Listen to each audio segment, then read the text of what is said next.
Stoic way of making aesthetic physique, या फिर जो वे मैं अभी खुद पर्सनली फॉलो कर रहा हूँ। तो टिपिकली अभी तक मैं क्या फॉलो करता हुआ आया था, पेल के वर्कआउट करो, जो डाइट है उसमें थोड़ा बहुत प्रोटीन ऐड करो, बाकी जो खा पाओ खाओ, बाहर का खाओ, घर का खाओ, जैसा है वैसा, कोई कैलोरी काउंट नहीं, कोई कुछ नहीं। ट्रेनिंग में भी बस जो वेट दिख रहा है, जो एक्सरसाइज में अभी मन कर रहा है कुछ टाइम तक उसमें वेट पेलते रहो, फिर जब वो मन छूट जाए एक्सरसाइज चेंज कर दो। ये सब स्टोइक वे क्या होगा, इसके साथ निष्कर्ष क्या आया, हुआ क्या मेरे साथ? तो हुआ ये कि मैं इवन तो मैंने बहुत प्रोग्रेस बनाई, जो कि एक नेचुरल चीज़ है, लेकिन मैं पीक नहीं पहुंच पाया, मैं उतनी नहीं बना पाया जितनी मैं बना सकता था। दूसरी चीज़ ये हुई कि मैं 87 kg 88 kg का हो गया था और 26-25% बॉडी फैट पे था, जो कि एब्सोल्यूट बुलशिट फिजिक थी। अभी भी तो मैं बहुत ज़्यादा ही लीन नहीं हूँ, लेकिन मैं 86 से 80 आ गया और मेरा गोल है 74-72 तक इस वेट को खींचने का। सो मैं 180 सेंटीमीटर पे हूँ, तो इस पे 72 काफ़ी लीन होगा, तो लेट्स सी देखते हैं कहाँ तक खींच पाता हूँ मैं। एनीवेज, तो स्टोइक वे जो मैं फॉलो कर रहा हूँ वो क्या है। अब डिस्क्लेमर या कुछ भी वीडियो से पहले, this gonna be super hard, unsustainable, literally unsustainable. Super hard इसलिए होने वाला है मैं बताता हूँ, अनसस्टेनेबल भी इसलिए होने वाला है क्योंकि बहुत सारे लोग ये नहीं कर पाते, यूट्यूबर्स और ये सब ये बोलते हैं कि इस ट्राई मत कर क्योंकि अनसस्टेनेबल होता है, तुम कर नहीं पाओगे।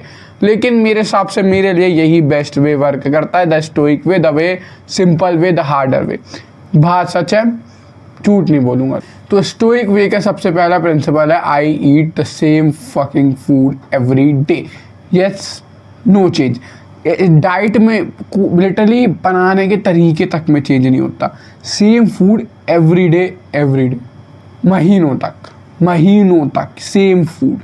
समझो मेरी बात, कुछ मुझे मतलब मैटर नहीं करता कि मैं कहाँ पे हूँ, कैसा सिस्टम है, सेम फूड हर दिन खाता हूँ मैं। ये है स्टोइक वे ऑफ डाइटिंग। और इवन तो ये बहुत ज़्यादा वियर्ड लगता है, रे यार हम बोर हो जाएंगे, एक ही खाना डेली खाओ, ठीक है, एक दिन 10 दिन अच्छा लग रहा है, महीने भर कैसे खाऊंगा, साल भर कैसे खाऊंगा, ऊपर से कोई टेस्टफुल फूड तो होने नहीं वाला, बेसिक वही प्रोटीन है, फैट और थोड़े से कार्ब में, बस कैसे। यही कैसे मैंने फाइंड आउट करा, जस्ट ईट इट। जब तुम्हें पता है कि तुम सिर्फ यही खाओगे, तुम प्रोग्रेस बना रहे हो, तुम्हारे पास और कुछ खाने को है नहीं, जब तुम अपने ब्रेन को ऐसा कर दोगे उससे इसमें मज़ा आने लगेगा। Just do it for 1 month 2 month, तीसरे मंथ से तुम खुद करने लगोगे, तुम्हें मेरी इस बात की जरूरत नहीं पड़ेगी कि प्रोग्रेस बनेगा, ये बनेगा, वो बनेगा। Try it, it will change your life. ऊपर से मैं, अगर तुम उसे सेम डाइट या सेम फूड डेली खिलाओगे तो मेरे हिसाब से वो उसके ज़्यादा हेल्दी होता है कंपेयर टू तुम सोर्स वेरी करते रहो। हाँ, देखा जाए तो लॉन्ग टर्म में सोर्स वेरी करना फ़ायदेमंद होता है क्योंकि तुम्हारे विटामिन मिनरल्स ये ऑन पॉइंट रहते हैं।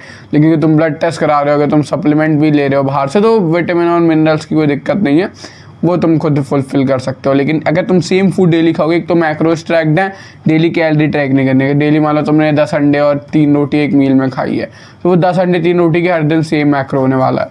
तो इस वजह से कुछ ट्रैक नहीं करना होता, बहुत ईजी हो जाता है, और ब्रेन को भी पता होता है कि अब ये खाना है, अब ये खाना है, अब ये खाना है, दैट्स इट। दूसरी चीज़ जो मैं फॉलो करता हूँ वो 2 मील्स अ डे। तो मेरा ऐसा मानना है कि अगर तुम अपने बॉडी को 4 मील या 5 मील की आदत दिला देते हो तो तुम बल्क पे ही जाने वाले हो, तुम कैलोरी सरप्लस में ही रहने वाले हो। लेट्स से तुम्हें 2000 कैलोरी पे कट करना है तुम्हें, और तुम 5 मील की आदत है तुम्हारे बॉडी को, तो तुम अगर उसे कंपेयर करोगे तो 400 के मील होंगे, जो कि ना तुम्हारा पेट फुल होगा और ना तुम्हें मज़ा आएगा। वहीं अगर तुम उसे 2 मील में करोगे तो हज़ार कैलोरी के 2 मील होंगे। अब इन 1000 कैलोरी को तुम 2 बार सेशिएटिंग मील से कर सकते हो। इससे क्या होगा, तुम जब मील लोगे तुम्हारा पेट फुल हुआ करेगा लिटरली में, और तुम्हें भूख नहीं लगेगी। जब तुम्हारे बॉडी को शुरू में दिक्कत आई है 5 से ट्रांजेक्शन करने में 2, मुझे भी आती है, थोड़ा सा पेट में अजीब सा लगता है, थोड़ा सा भूख लगती है, टाइम धीरे धीरे होता है। फिर अब ऐसा टाइम आ गया है कि मैं 3 बजे तक दोपहर के कुछ खाना ना खाऊं तो कोई दिक्कत नहीं आती है। उसके बाद मैं सिर्फ 2 मील लेता हूँ और मुझे पूरे दिन में ऐसा नहीं लगता है कि यार मैंने खाना नहीं खाया, यार भूखा हूँ मैं, ऐसा हूँ वैसा हूँ। सिर्फ 2 मील और मेरे बॉडी को, मेरे ब्रेन को या जो भी कहो उसे आदत लग गई है, हंगर सिस्टम को, कि इतना ही खाना है। तीसरा एक मोस्ट इंपॉर्टेंट पॉइंट ये है कि stick to the basic fucking stupid exercises. वही बेंच प्रेस, वही इंक्लाइन डंबल प्रेस, वही क्या कहते हैं pull ups and that, just उस पर स्टिक रहो। कोई फैंसी एक्सरसाइज नहीं करनी, कोई सुपर एक्सरसाइज नहीं करनी। अब फैंसी एक्सरसाइजेस के कुछ पार्शियल बेनिफिट्स होते हैं, लेकिन मैंने एक चीज़ देखी है, जब भी मैं फैंसी एक्सरसाइज के लिए जाता हूँ मैं प्रोग्रेस नहीं बना पाता। आज मान लो ये वाले लैटरल रेजेस फैंसी हैं, 1 महीने बाद ट्रेंड बदलेगा, फिर अगले महीने फिर ट्रेंड बदलेगा, कुछ नया।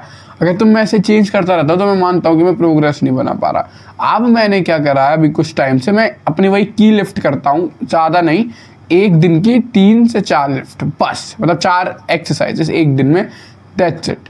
और मैं उन 4 में प्रोग्रेस बनाता हूँ, सिर्फ मेरा इतना काम है। मुझे मैटर नहीं करता कि मार्शल हाइपरट्रॉफी हो रही है, क्या हो रही है, ये नहीं हो रही। मेरा सिर्फ ये गोल है कि फॉर्म अच्छा वही सेम रखते हुए रैप्स इंक्रीज करते रहना है। फिर एक लैप आ जाता है जब मैं 12 या 14 पे पहुंच जाता हूँ, मैं कि वहाँ फेल हो रहा हूँ, तब फिर मैं वेट इंक्रीज कर देता हूँ। बस मुझे फेलियर तक जाने हैं सेट मेरे, और सेट भी बहुत सारे नहीं लेता मैं, कुछ के 3 कुछ के 2, दैट्स इट। टिल फेलियर सारे सेट होते हैं, लेकिन 3 सेट और 2 सेट, इससे ज़्यादा नहीं लेता मैं एक्सरसाइज की। कोई 4 नहीं, कोई 5 नहीं, कोई सुपर सेट, ड्रॉप सेट, कुछ भी नहीं। 3 टिल फेलियर सेट, 1-2 एक्सरसाइज के, और 1-2 एक्सरसाइज के टिल 2, मतलब टिल नहीं 2 फेलियर सेट, दैट्स इट। ये मेरे हिसाब से स्टोइक वे है, और मेरे हिसाब से ये मोस्ट मैनेजेबल वे है। और इवन दो तुम कूल चीज़ें कर सकते हो इसमें, साइंटिफिक और सूडो साइंस XYZ सब ऐड कर सकते हो, डेविड लेट प्रोटोकॉल, लेकिन जो चीज़ तुम्हें सही में बेनिफिट देगी वो यही चीज़ है। वही बोरिंग डाइट, वही बोरिंग एक्सरसाइज, जिसमें तुम्हें प्रोग्रेस बनानी है, सेट फेलियर तक ले जाओ, कम सेट मारो, लेकिन औकात अपनी दिखा दो कि भैंस की। अगर मैं आज 25 के 6 रैप मारे, 7 मारूंगा।